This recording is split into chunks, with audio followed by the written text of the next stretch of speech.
Hello ನಮಸ್ತೆ, welcome back to my channel Swara Madhyama. ನಾನು ನಿಮ್ಮ ಪ್ರೀತಿಯ ಸುರಭಿ ವೆಂಕಟೇಶ್. ಆ್ಯಕ್ಚುಲಿ ಇವತ್ತು ಉತ್ಥಾನ ದ್ವಾದಶಿ ಅಥವಾ ತುಳಸಿ ಹಬ್ಬ ಅಂತ ಮಾಡ್ತಾರೆ. ನಾನೇನ ತುಂಬ ಗ್ರ್ಯಾಂಡಾಗಿ ಅಂತ ಮಾಡಿದೆ, ಸಿಂಪಲಾಗಿ ಮಾಡ್ತೀನಿ ಅಷ್ಟೇ. ಸೊ ಹೇಗೆ ಮಾಡ್ತೀನಿ ಇವತ್ತು ನಮ್ಮ ಮನೇಲಿ ಪೂಜೆ ಹೇಗಿರುತ್ತೆ ನಾನು ನಿಮ್ಗಳಿಗೂ ತೋರಿಸ್ತೀನಿ. ಎಂಥ ದೊಡ್ಡ ಹಬ್ಬ ಥರ ಮಾಡಿದೆ, ಬಟ್ ಕೆಲವರು ತುಂಬ ಗ್ರ್ಯಾಂಡಾಗಿ ಮಾಡ್ತಾರೆ ಇದನ್ನು. ಆ್ಯಂಡ್ ನಾವು ಚಿಕ್ಕವರಿದ್ದಾಗ ಸ್ವಲ್ಪ ಪಟಾಕಿನೂ ಇಟ್ಕೊಂಡು ಉತ್ತೊಂದು ದ್ವಾದಶಿಗೆ ಅಂತ ಹೊಡಿತಾ ಇದ್ವಿ. ಸೊ ಈಗ ಯಾರು ಪಟಾಕಿ ಹೊಡೆಯೋರೇ ತುಂಬ ಕಮ್ಮಿ. ತಿಂಡಿ ಮಾಡಬೇಕು, ಬಟ್ ಡೈರೆಕ್ಟಾಗಿ ಯೂಶಲಿ ದ್ವಾದಶಿ ದಿನ ಬೆಳಗ್ಗೆ ಅಡುಗೆ ಮಾಡ್ತೀನಿ. ಅದೇ ಬೆಳಿಗ್ಗೆ ಬೇಗನೆ ಊಟ ಮಾಡಿರ್ತೀವಿ, ಬಟ್ ಇವತ್ತು ಬೇರೆ ಕೆಲಸ ಇದೆ, ಹಾಗಾಗಿ ತಿಂಡಿ ಮಾಡ್ತಾ ಇದ್ದೀನಿ. ಅಡುಗೆ ಅಷ್ಟು ಬೇಗ ಊಟ ಸೇರಲ್ಲ ಅಂತ ತಿಂಡಿ ಮಾಡಬೇಕು. ಇನ್ನು ಅವಲಕ್ಕಿ ಇನ್ನು ಮಾಡಿದಾಗ ಟೈಮು 8 ಗಂಟೆ ಅಷ್ಟೇ ಬೆಳಗ್ಗೆ. ಪೂಜೆ ಎಲ್ಲ ಮಾಡಿಬಿಟ್ಟು ಆಮೇಲೆ ತಿಂಡಿ. ಪೂಜೆಗೆ ರೆಡಿ ಮಾಡ್ಕೊಳ್ಳೋಕ್ಕೆ ಅಂತ ನಾರ್ಮಲ್ ಡ್ರೆಸ್ ಹಾಕ್ಕೊಂಡು ಆಮೇಲೆ ಸೀರೆ ಉಟ್ಕೊಂಡು ಪೂಜೆ ಮಾಡ್ತೀನಿ. ಹೇಗೆ ರೆಡಿ ಮಾಡ್ತೀನಿ ಅನ್ನೋದನ್ನು ನಿಮ್ಗಳಿಗೂ ತೋರಿಸ್ತೀನಿ ಬನ್ನಿ. ಸೊ ಇದು ನೆಲ್ಲಿಕಾಯಿ ಗಿಡ ಅಂತ ತೊಗೊಂಡು ಬಂದಿದ್ದು. ಎಷ್ಟು ಕಾಸ್ಟ್ಲಿ ಅಂತಂದರೆ ಆಲ್ಮೋಸ್ಟ್ 70 ರುಪೀಸ್ ಏನೋ ಹೇಳಿದ್ರು. ಕೊನೆಗೆ ಇದನ್ನು 50 ರೂಪಾಯಿಗೆ ಕೊಟ್ಟಿದ್ದು. ಕೆಲವು ಇದೆ ಅಷ್ಟೇ ಇಲ್ಲಿ ನೆಲ್ಲಿಕಾಯಿ. ಅದು ನೆನ್ನೆ ತಂದಿದ್ದು, ಹಾಗಾಗಿ ಒಂದು ಸ್ವಲ್ಪ ಒಂಥರ ಒಣಗ್ದಂಗೆ ಆಗ್ತಿದೆ. ಇದ್ರ ಜೊತೆ ದೀಪ ಹಚ್ಚಕ್ಕೆ ಅಂತ 5 ಕಾಯಿ ತೊಗೊಂಡು ಬಂದೆ. ಆ್ಯಕ್ಚುಲಿ 6 ಬಂದಿದೆ. ಇದನ್ನು ತುಳಸಿ ಗಿಡಕ್ಕೆ ಸಿಕ್ಕಿಸಿ ಮುಂದೆ ರಂಗೋಲಿ ಹಾಕಿ ಹಾಗೆ ದೀಪ ಹಚ್ಚಕ್ಕೆ ಎಲ್ಲ ರೆಡಿ ಮಾಡಿಕೊಂಡು ಆಮೇಲೆ ಸೀರೆ ಉಟ್ಕೊಂಡು ಬಂದು ಪೂಜೆ ಮಾಡ್ತೀನಿ.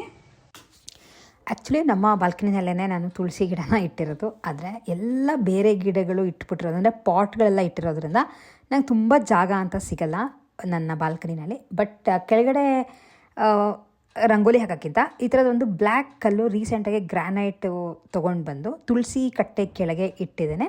ಅದ್ರ ಮೇಲೆ ವೈಟ್ ರಂಗೋಲಿ ಹಾಕಿದ್ರೆ ಚೆನ್ನಾಗುತ್ತೆ ಅನ್ನೋ ಒಂದು ಪ್ಲ್ಯಾನ್ನಲ್ಲಿ ವೇಸ್ಟ್ ಆಗ್ತಿತ್ತು ಗ್ರಾನೈಟ್ ಅಂತ ತೊಗೊಂಡು ಬಂದೆ. ಆಮೇಲೆ ಕೈಯಲ್ಲೇನು ರಂಗೋಲಿ ಹಾಕೋಕ್ಕೆ ಹೋಗಲ್ಲ. ಈ ಥರ ಸಖತ್ತಾಗಿರುವಂಥ ಸ್ಟೆನ್ಸಿಲ್ಸ್ಗಳು ಸಿಗಬೇಕಾದ್ರೆ ಕೈಯಲ್ಲಿ ಹಾಕಿ ಮಾಡೋ ಬದಲು ಇದು ಹಾಕಿದ್ರೆ ಚೆನ್ನಾಗಿ ಕಾಣಿಸುತ್ತೆ ಅಂತ ಅಂದ್ಕೊಂಡು ಹಾಕಿದೆ. ಆಮೇಲೆ ಇದನ್ನು ರೀಸೆಂಟಾಗಿ ನನ್ನ ಹಿಂದಿನ ವೀಡಿಯೋನಲ್ಲಿ ತೋರಿಸಿದೆ ನಿಮಗೆ. ಯಾವುದೊಂದು ಇವೆಂಟ್ಗೆ ಹೋದಾಗ ತೊಗೊಂಡು ಬಂದಿದ್ದೆ ಅಂತ. ಅದು ಚೆನ್ನಾಗಿ ಬರುತ್ತೆ, ನಿಮಗೆ ಗೊತ್ತಾಗ್ತಿರ್ಬೋದು. ಚಿಕ್ಕದಾಗೂ ಇದೆ. ಆಮೇಲೆ ಆ ಥರ ಬಾಕ್ಸ್ಗಳು ಇರೋದ್ರಿಂದ ನೀವು ಬಾಕ್ಸಲ್ಲಿ ಫುಲ್ಲು ರಂಗೋಲಿ ತುಂಬಿಬಿಟ್ಟು ಯಾವ್ಯಾವ ಥರ ನಮಗೆ ಡಿಸೈನ್ ಬೇಕೋ ಆ ಥರದ್ದೆಲ್ಲ ಮಾಡ್ಕೋಬೋದು. ಸೊ ರಂಗೋಲಿ ಹಾಕಿ ದೀಪದೆಲ್ಲ ರೆಡಿ ಮಾಡಿಕೊಂಡು ನಾನು ಸೀರೆ ಉಟ್ಕೊಂಡು ಬಂದೆ. ಸೀರೆ ಉಟ್ಕೊಂಡು ಪೂಜೆ ಮಾಡಿದ್ರೆ ಏನೊಂಥರ ಪೂಜೆ ಮಾಡಿದಾಗ ಕಳೆಯಾಗಿ ಇರುತ್ತೆ ಅಂತ. ಸೊ ನೀವಲ್ಲಿ ನೋಡ್ತಿದ್ದೀರ ನಾನು ಎಷ್ಟು ಕಷ್ಟಪಡ್ತಾ ಇದ್ದೀನಿ ಅಂತ. ಅದೆಲ್ಲ ಹರಡ್ಬಿಟ್ಟಿದ್ದೀನಿ. ದೀಪದಾಗಿರ್ಬೋದು, ಹೂವು, ಆಮೇಲೆ ಪಂಚವಾಳ, ಹಾಗೆ ಇದು ಹಣ್ಣು ನೈವೇದ್ಯಕ್ಕೆ ಎಲ್ಲ ಹರಡ್ಬಿಟ್ಟಿನಿ. ಬಟ್ ಎನಿವೇಸ್ ಎಷ್ಟೆಷ್ಟು ಜಾಗ ಇರುತ್ತೋ ಅಷ್ಟರಲ್ಲೇ ಮಾಡಬೇಕಲ್ವ. ಯಾವಾಗಲೂ ಎಲ್ಲ ಕಡೆ ಜಾಸ್ತಿನೇ ಜಾಗ ಬೇಕು ಅಂತ ಅಂದ್ಕೊಳ್ಳೋಕ್ಕೆ ಆಗಲ್ಲ. ತುಂಬ ಸಿಂಪಲಾಗಿ ಪೂಜೆ ಮಾಡಿ ನೆಲ್ಲಿಕಾಯಿ ಆರತಿಗೂ ರೆಡಿ ಮಾಡ್ಕೊಂಡಿದ್ದೆ. ಅಂದರೆ ಅಕ್ಕಿ ಇಟ್ಬಿಟ್ಟು ಒಂದು ತಟ್ಟೆನಲ್ಲಿ 5 ನೆಲ್ಲಿಕಾಯಿನ ಮೇಲ್ಗಡೆ ಪಾರ್ಟ್ ಮಾತ್ರ ಒಂಚೂರು ಕಟ್ ಮಾಡಿಬಿಟ್ಟು ಅದಕ್ಕೆ ತುಪ್ಪದ ಬತ್ತಿನ ಹಾಕಿ ಹಚ್ಚಿಬಿಟ್ಟು ಅದಕ್ಕೆ ಆರತಿ ಮಾಡ್ತೀನಿ. ನಿಮ್ಗೆ ಕಾಣಿಸ್ತಿರ್ಬೋದು ಸೈಡಲ್ಲಿ ಅದನ್ನು ಸಹ ಇಟ್ಕೊಂಡಿದ್ದೀನಿ. 5 ನೆಲ್ಲಿಕಾಯಲ್ಲಿ ನಾನು ಮಾಡಿದ್ದು. ಅದು ಬಿಟ್ಟರೆ ಎಲ್ಲ ಕಡೆ ದೀಪ ಹಚ್ಚಿಟ್ರೆ ಚೆನ್ನಾಗಿರುತ್ತೆ ಅಂತ ದೀಪ ಹಚ್ಚಿಟ್ಟಿನಿ. ಹಾಗೆ ನಿಮ್ಗೆ ಕಾಣಿಸ್ತಾ ಇದೆ ನೆಲ್ಲಿಕಾಯಿದು ತಂದಿದ್ನಲ್ಲ ಅದನ್ನು ಸಹ ತುಳಸಿ ಕಟ್ಟೆ ಒಳಗೇ ಸಿಕ್ಕಿಸಿದ್ದೀನಿ. ಆಮೇಲೆ ನಾನು ಪೂಜೆಗೆ ಅಂತ ಬೇರೆ ಕೃಷ್ಣ ಇಡೋಕ್ಕೆ ಹೋಗಲಿಲ್ಲ. ಯೂಶಲಿ ಈ ತುಳಸಿ ಕಟ್ಟೆ ಒಳಗೆ ನೀವು ನೋಡ್ತಾ ಇದ್ದರೆ ಒಂದು ಚಿಕ್ಕದು ಕೃಷ್ಣ ಮತ್ತು ಗೋವು ನಾನು ಯಾವಾಗಲೂ ಇಟ್ಟೇ ಇರ್ತೀನಿ. ಒಂದು ಚಿಕ್ಕ ಟೈಲ್ ಮೇಲೆ ಇಟ್ಟೀನಿ. ಹೋಪ್ ನಿಮಗೆ ಕಾಣಿಸ್ತಿರ್ಬೋದು ಅಂತ ಅನ್ಕೋತೀನಿ. ಹತ್ತಿರದಿಂದ ತೋರಿಸ್ತೀನಿ ನೋಡಿ. ಅಲ್ಲಿ ಒಂದು ಚಿಕ್ಕದು ಕೃಷ್ಣ ಹಾಗೆ ಗೋವು 2 ಇಟ್ಟಿರ್ತೀನಿ ದಿನ ಪೂಜೆಗೆ ಅಂತ. ಸಿಂಪಲಾಗಿ ಪೂಜೆ ಮುಗಿಸಿ ತಿಂಡಿನೂ ಆಯಿತು. ತಿಂಡಿ ಮಾಡಿದೆ, ಒಗ್ಗರಣೆ ಅವಲಕ್ಕಿ ಮಾಡಿದೆ. ಬೇಗ ಅರ್ಜೆಂಟಾಗಿ ಆಗಬೇಕಿತ್ತು ಅಂತ. ಆ್ಯಂಡ್ ಸೀರೆನ ಇನ್ನೂ ಹಾಗೆ ಉಟ್ಕೊಂಡಿದ್ದೀನಿ ನಿಮ್ಗಳಿಗೆ ತೋರಿಸೋಣ ಅಂತ. ಕೆಲವು ಸೀರೆಗಳು ಅದರೊಳಗೂ ಕಾಟನ್ ಸೀರೆಗಳನ್ನ ತೊಗೊಂಡ್ಬಿಟ್ರೆ ಉಡೋದು ತುಂಬಾ ಕಷ್ಟ. ಅದು ಹೊಸದ್ರಲ್ಲಿ ಇದ್ದರೆ ನಿಮಗೆ ನೆರಿಗೆ ಎಲ್ಲ ಅಷ್ಟು ಈಸಿಯಾಗಿ ಬರಲ್ಲ. ಯಾಕೆಂದರೆ ಕೆಲವರು ನೆರಿಗೆ ಸರಿ ನಿಂತಿಲ್ಲ ಈ ಥರದೆಲ್ಲ ಕಾಮೆಂಟ್ ಹಾಕ್ತೀರಾ. ಯಾವಾಗಲೂ ಪರ್ಫೆಕ್ಟಾಗಿ ಯಾವುದೇ ಒಂದು ಕೆಲಸ ಮಾಡ್ತೀವಿ ಅನ್ನೋದು ಸುಳ್ಳಾಗುತ್ತೆ. ಆಮೇಲೆ ನಾನು ಯಾವುದೇ ಕಾರಣಕ್ಕೂ ಪಾರ್ಲರ್ಗೆ ಒಂದೊಂದು ಸೀರೆನ ಉಡಿಸ್ಕೊಂಡು ಬರೋದು ಇದೆಲ್ಲ ಮಾಡೋಕ್ಕೆ ಆಗಲ್ಲ. ಅದರಲ್ಲೂ ಕಾಟನ್ ಸೀರೆಗಳು ಮಡಿಸಿಟ್ಟಿರ್ತೀವಿ ಅಥವಾ ಹೊಸದಾದಾಗ ಮಡಿಸಿಟ್ಟಿದ್ದು ಹೇಗೆ ರಿಂಕಲ್ ಇರುತ್ತೋ ಹಾಗೇ ಬರುತ್ತೆ. ಹಾಗಾಗಿ ತಕ್ಷಣಕ್ಕೆ ನಿಮಗೆ ನೆರಿಗೆ ಪರ್ಫೆಕ್ಟಾಗಿ ಬರುತ್ತೆ ಅಂತ ಹೇಳೋಕ್ಕಾಗಲ್ಲ. ಸೊ ನೆಕ್ಸ್ಟ್ ಟೈಮ್ ಯಾರಾದರೂ ಅದರ ಕಮೆಂಟ್ ಹಾಕಬೇಕಾದ್ರೆ ನೋಡಿಕೊಂಡು ಕಮೆಂಟ್. ಪ್ರತಿ ಸಲ ಎಲ್ಲ ಸೀರೆಗಳನ್ನೂ ಐರನ್ ಮಾಡಲ್ಲ. ಸೊ ಯಾರು ಏನೇ ಅಂದರೂ ಹಾಗೇ. ನಾನು ಕೆ ಸೈಜ್ ಸೀರೆನ ಕೂಡ ಉಡೋಕ್ಕಿಂತ ಮುಂಚೆ ಐರನ್ ಮಾಡಲ್ಲ. ಸೀರೆಗಳು ಸಿಲ್ಕ್ ಹಾಳಾಗುತ್ತೆ ಅಂತ. ಹಾಗಾಗಿ ಮಡಿಸಿಟ್ಟಿದ್ದ ಲೈನ್ ಕೆಲವು ಸಲ ನೆರಿಗೆನಲ್ಲಿ ಹೇಗೋ ಬರೋ ಚಾನ್ಸಸ್ ಜಾಸ್ತಿನೇ ಇರುತ್ತೆ. ಸೊ ಓವರಾಲ್ ಹೇಗೆ ಕಾಣಿಸುತ್ತೆ ಅನ್ನೋದನ್ನು ನಿಮ್ಗಳಿಗೂ ಡೆಫಿನೆಟ್ಲಿ ತೋರಿಸ್ತೀನಿ. ಆ್ಯಂಡ್ ಬ್ಲೌಸ್ ಸ್ಟಿಚ್ ಮಾಡಿದಾಗ ತೋರಿಸಿದೆ ಯಾವ ಥರ ಡಿಸೈನ್ ಇಡ್ಸಿದ್ದೀನಿ ಅಂತ. ಆ್ಯಕ್ಚುಲಿ ಕಲರ್ ಕಾಂಬಿನೇಷನ್ ತುಂಬ ಚೆನ್ನಾಗಿದೆ. ಆ್ಯಂಡ್ ಬ್ಲೌಸು ಸ್ವಲ್ಪ ಪ್ರಾಬ್ಲಮ್ ಅಲ್ಲ, ನಿಮ್ಗಳಿಗೂ ತೋರಿಸ್ತೀನಿ ಏನಾಗಿದೆ. ಫಸ್ಟ್ ಹಿಂದೆ ಡಿಸೈನ್ ತೋರಿಸ್ತೀನಿ ನಿಮಗೆ ಯಾವ ಥರ ಇದೆ ಅಂತ. ಆ್ಯಂಡ್ ಓವರಾಲ್ ಸ್ಯಾರಿ ಉಟ್ಟಾಗ ಯಾವ ಥರ ಇದೆ ಅನ್ನೋದು ತೋರಿಸ್ತೀನಿ. ಆ್ಯಂಡ್ ಸ್ವಲ್ಪ ಪೇಲ ಕಾಣಿಸ್ತಾನೆ, ಯಾಕೆಂದರೆ ಕಪ್ ಹಚ್ಚಿಲ್ಲ, ಹಾಗಾಗಿ ಇಲ್ಲಾಂದರೆ ಕಪ್ ಹಚ್ಚಿದ್ರೆ ಸರಿಗಿರುತ್ತೆ. ನಾನು ಉಟ್ಕೊಂಡಿರೋಂಥ ಸೀರೆ ಆ್ಯಕ್ಚುಲಿ ಸಿಲ್ಕ್ ಕಾಟನ್ ಸಾರಿ. ಇದು ಇಕ್ಕತ್ ಪ್ರಿಂಟ್ನಲ್ಲಿ ಇರೋದು ಪ್ಯೂರ್ ಸಿಲ್ಕ್ ಅಲ್ಲ, silk by cotton. Silk cotton ಎರಡು ಮಿಕ್ಸ್ ಆಗಿರುತ್ತೆ. ಇದರಲ್ಲಿ ಒಂದು ಹಿಂದೆ ನಂತರ ಒಂದು ಗ್ರೀನ್ ಕಲರ್ ಸೀರೆ ಇತ್ತು, ಉಟ್ಕೊಂಡಾಗ ನಿಮಗೆ ಸಾಕಷ್ಟು ಸಲ ತೋರಿಸಿದ್ದೀನಿ. ಆ್ಯಂಡ್ ಇದು ಸ್ವಲ್ಪ ಉಡೋದು ಅಷ್ಟು ಈಸಿಯಾಗಿ ಡ್ರೇಪ್ ಆಗಲ್ಲ, ಯಾಕಂದರೆ ಕಾಟನ್ ಆಗಿರೋದ್ರಿಂದ ಇಲ್ಲಿ ನೀವು ಅಬ್ಸರ್ವ್ ಮಾಡಿದ್ರೆ ಸ್ವಲ್ಪ ಹಾಗೆ ಹೀಗೆ ಹೋಗುತ್ತೆ. ತುಂಬ ಉಡ್ತಾ ನೀವು ಅದನ್ನು, ಅಥವಾ ನೀವೇನಾದರೂ ಹೇರ್ ಸ್ಟ್ರೈಟ್ನರ್ಲಿ ಐರನ್ ಮಾಡ್ಕೊಂಡು ಉಟ್ಕೋತೀರಾ ಅಂದರೆ ನಿಲ್ಲುತ್ತೆ. ಇದಾದರೆ ಸ್ವಲ್ಪ ಹರಡೋ ಥರ ಆಗುತ್ತೆ, ಆಮೇಲೆ ತುಂಬ ನೆರಿಗೆ ಬರಲ್ಲ. ಆ್ಯಂಡ್ ಪ್ರಾಬ್ಲಮ್ ಆಗಿರೋದು ಏನು ಅಂತ ಅಂದರೆ ನಂದು ಬ್ಲೌಸ್ ಡಿಸೈನ್ ನೀವು ಅಬ್ಸರ್ವ್ ಮಾಡಿದ್ರೆ ಪ್ಯಾಚ್ ವರ್ಕ್ ಮಾಡಿಸಿದ್ದೀನಿ. ಸೊ ಪ್ಯಾಚ್ ವರ್ಕ್ ಮಾಡ್ಸೋಕ್ಕೆ ಈ ಸೀರೆದು ಸಿಗಿಸ್ಕೊಳ್ಳೋ ಪಾಟಲ್ಲಿ ಸ್ಟಾರ್ಟಿಂಗ್ ಇರುತ್ತಲ್ಲ ಅದನ್ನು ಸ್ವಲ್ಪ ಕಟ್ ಮಾಡಿಸಿ ಹಿಂದೆ ಪ್ಯಾಚ್ ವರ್ಕ್ ಮಾಡಿಸಿರೋದು. ಸೊ ಆ ಥರ ಆದಾಗ ನೀವು ತುಂಬ ಪರ್ಸ್ನಾಲಿಟಿ ಇದ್ದೀರಾ ಅಂತ ಅಂದರೆ ನೆರಿಗೆ ತೀರಾನೇ ಬರಲ್ಲ. ನನಗೆ 4 ನೆರಿಗೆ ಬಂದಿದೆ ಅಷ್ಟೇ. ಆ್ಯಂಡ್ ಇಷ್ಟುದ ತೆಗೆದಿದ್ದೀನಿ. ಸೊ ಆ ಥರದ್ದು ಸ್ಟಿಚ್ ಮಾಡಿಸ್ಕೋಬೇಕಾದ್ರೆ ನೋಡಿಕೊಂಡು ಸ್ಟಿಚ್ ಮಾಡಿಸ್ಕೊಳ್ಳಿ.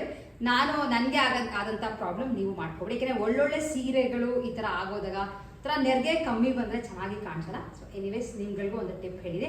ಆ್ಯಂಡ್ ಬ್ಲೌಸ್ ಮಾತ್ರ ಪರ್ಫೆಕ್ಟಾಗಿ ಸ್ಟಿಚ್ ಮಾಡಿದ್ದಾರೆ. ಇಲ್ಲಿ ನೀವು ಕಾಣಿಸಿದ್ರೆ ಇಲ್ಲಿ ಕೂಡ ಒಂದು ಪೈಪಿಂಗ್ ಇಡ್ಸಿದ್ದೀನಿ. ಆ್ಯಂಡ್ ಹಿಂದೆ ನಾರ್ಮಲ್ ಆಗಿ ಟೈಮ್ ಇದೆ. ಸೊ ಈ ಥರ ಇದೆ ಸ್ಯಾರಿ. ಮೀಶೋಯಿಂದ ಆ್ಯಕ್ಚುಲಿ ಒಂದು ಬ್ಲೌಸ್ನ ಆರ್ಡ್ರ್ ಮಾಡಿದೆ. ಟ್ರೈ ಮಾಡೋಣ ಯಾವ ಥರ ಇದೆ ಅಂತ. ಸೊ ನಿಮ್ಗಳಿಗೂ ತೋರಿಸೋಣ ಅಂತ ಅಂದ್ಕೊಂಡೆ.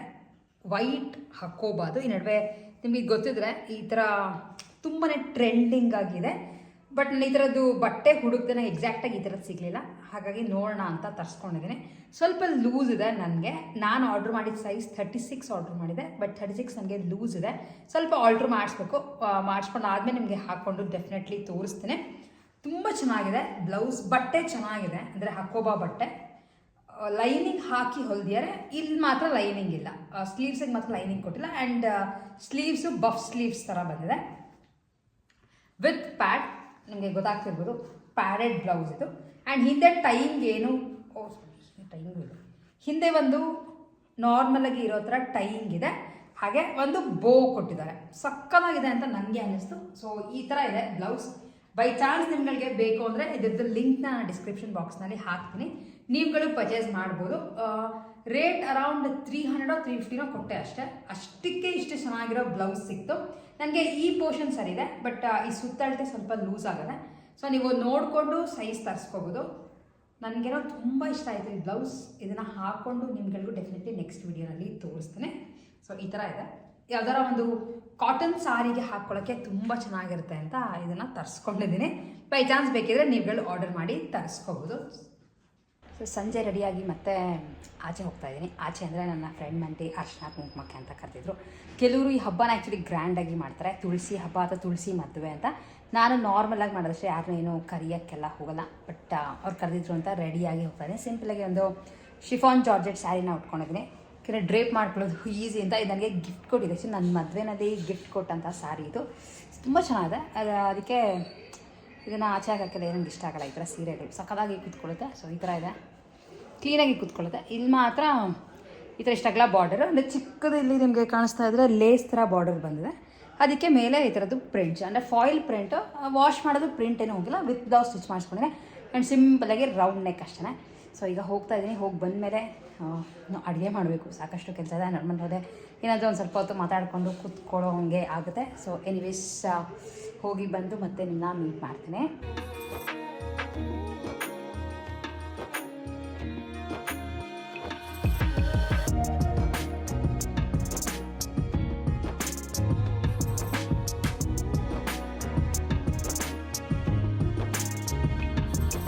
ಫ್ರೆಂಡ್ಸ್ ಮನೆಗೆಲ್ಲ ಹೋಗಿ ಅರ್ಶಿನ ಕುಂಕುಮಕ್ಕೆ ಅಂತ ಹೋಗಿ ಬಂದು ನಮ್ಮ ಮನೇಲಿ ತುಳಸಿಗೆ ಆರತಿ ಮಾಡಿ ಎಲ್ಲ ಕೆಲಸ ಮುಗಿದಿದೆ. ಆ್ಯಂಡ್ ಈ ಅಡುಗೆಗೆ ಅಂತ ಹುಳಿ ಇತ್ತು, ಸೊ ಅನ್ನಕ್ಕಿಟ್ಟಿದ್ದೀನಿ ಅಷ್ಟೇ. ಹಾಗೆ ನಾನು ಬೆಳಗ್ಗೆ ಮಾರ್ಕೆಟ್ ಹೋದಾಗ, ಅಂದರೆ ಮಾರ್ಕೆಟ್ ಅಲ್ಲ, ಆಚೆ ಕೆಲವು ತರಕಾರಿಗಳು ಇಟ್ಕೊಂಬಂದಿದ್ರು ಅಂತ ಹೋದಾಗ ಈ ಥರದ್ದು ಒಂದು ತರಕಾರಿ ಸಿಕ್ತು. ಇದು ಲೈಕ್ ಹುರುಳಿಕಾಯಿ ಥರ ಇದೆ. ಇದು ಏನು ಅನ್ನೋದು ನನಗೆ ಗೊತ್ತಿಲ್ಲ. ನಿಮ್ಗಳಿಗೆ ಗೊತ್ತಿದೆ ನನಗೆ ಇದನ್ನು ಕಾಮೆಂಟ್ ಮಾಡಿಬಿಟ್ಟು ಇದರೊಳಗೆ ಏನು ಮಾಡ್ಕೊಂಡು ತಿಂದರೆ ಚೆನ್ನಾಗಿರುತ್ತೆ ಅಂತ ಒಂದು ರೆಸಿಪಿ ಕೂಡ ಕಳಿಸಿ ಟ್ರೈ ಮಾಡ್ತೀನಿ. ಯಾಕೆ ನಾನು ಯಾವತ್ತೂ ಇದನ್ನು ಮಾಡಿಕೊಂಡು ಟ್ರೈ ಮಾಡಿಲ್ಲ. ಆ್ಯಂಡ್ ಟೇಸ್ಟ್ ಮೋಸ್ಟ್ಲಿ ಹುರುಳಿಕಾಯಿ ಥರ ಇರ್ಬೋದು ಅಂತ ಅಂದ್ಕೊಂಡಿದ್ದೀನಿ, ಬಟ್ ನೋಡೋಕೆ ಮಾತ್ರ ಹುರುಳಿಕಾಯಿ ಥರ ಇದೆ. ಅವ್ರು ಅದೇನೋ ಹೆಸರು ಹೇಳಿದ್ರು, ನಾನು ಯಾವತ್ತೂ ಈ ತರಕಾರಿನ ಯೂಸ್ ಮಾಡಿಲ್ಲ. ನೀವುಗಳು ಯೂಸ್ ಮಾಡಿದರೆ ಗೊತ್ತಿದ್ರೆ ಯಾವ ರೆಸಿಪಿ ಚೆನ್ನಾಗಿರುತ್ತೆ ಅಂತ ಕಾಮೆಂಟ್ ಮಾಡಿ ತಿಳಿಸೋದನ್ನು ಮಿಸ್ ಮಾಡಿಬಿಡಿ. ನಾನು ನೆಕ್ಸ್ಟ್ ವೀಡಿಯೋನಲ್ಲಿ ಅದನ್ನು ಮಾಡಿಕೊಂಡು ತಿಂದು ಹೇಗಿತ್ತು ಅನ್ನೋದನ್ನು ಕೂಡ ಕಾಮೆಂಟ್ ಮಾಡ್ತೀನಿ. ತುಂಬ ಥರಕ್ಕೆ ಹೋಗಲಿಲ್ಲ, ಒಂದು 1/4 kg ತೊಗೊಂಡು ಬಂದೆ ಅಷ್ಟೇ. ಅದು ತುಂಬ ಚೆನ್ನಾಗಿರುತ್ತೆ ಅಂತ ಹೇಳಿದ್ರು ಅಂತ. ಸೊ ಇಷ್ಟು ಇವತ್ತಿನ ನಮ್ಮ ವಿಡಿಯೋ ಆಗಿತ್ತು. ಹೋಪ್ ನಿಮ್ಗಳ ಮನೇಲೂ ಯಾರ್ಯಾರು ಈ ಹಬ್ಬನ ಮಾಡ್ತಾರೋ ಗ್ರ್ಯಾಂಡಾಗಿ ಮಾಡ್ತಾರೆ ಕೆಲವರು ಅಂತ ಅನ್ಕೋತೀನಿ. ವಿಡಿಯೋ ಇಷ್ಟ ಆಗಿದ್ರೆ ವಿಡಿಯೋನ ಲೈಕ್ ಮಾಡಿ, ಹಾಗೆ ನಿಮ್ಮ ಫ್ರೆಂಡ್ಸ್ ಆ್ಯಂಡ್ ಫ್ಯಾಮಿಲಿ ಜೊತೆ ಶೇರ್ ಮಾಡಿ. ಇನ್ನು ಯಾರ್ಯಾರು ನಮ್ಮ ಚಾನಲ್ ಸ್ವರ ಮಾಧ್ಯಮನ ಸಬ್ಸ್ಕ್ರೈಬ್ ಮಾಡ್ದಂಗೆ ನೋಡ್ತಿದ್ರು ಫಸ್ಟ್ ಹೋಗಿ ಸಬ್ಸ್ಕ್ರೈಬ್ ಮಾಡಿ, ಪಕ್ಕದಲ್ಲಿ ಒಂದು ಬೆಲ್ ಐಕಾನ್ ಪ್ರೆಸ್ ಮಾಡಿ. ಯಾವುದೇ ವಿಡಿಯೋಗಳು ಹಾಕೋದು ನಿಮ್ಮ ಕಡೆ ನೋಟಿಫಿಕೇಶನ್ಸ್ ಬರುತ್ತೆ ಆ್ಯಂಡ್ ನೀವು ವಿಡಿಯೋಗಳನ್ನ ನೋಡ್ಬೋದು ಅಂತ ಹೇಳ್ತಾ ಇವತ್ತಿನ ವಿಡಿಯೋನ ಎಂಡ್ ಮಾಡ್ತಾ ಇದ್ದೀನಿ. ನೆಕ್ಸ್ಟ್ ವಿಡಿಯೋಲಿ ಮತ್ತೆ ನಿಮ್ಮೆಲ್ಲರನ್ನೂ ಮೀಟ್ ಮಾಡ್ತೀನಿ. ಅಲ್ಲಿವರೆಗೂ take care and bye bye.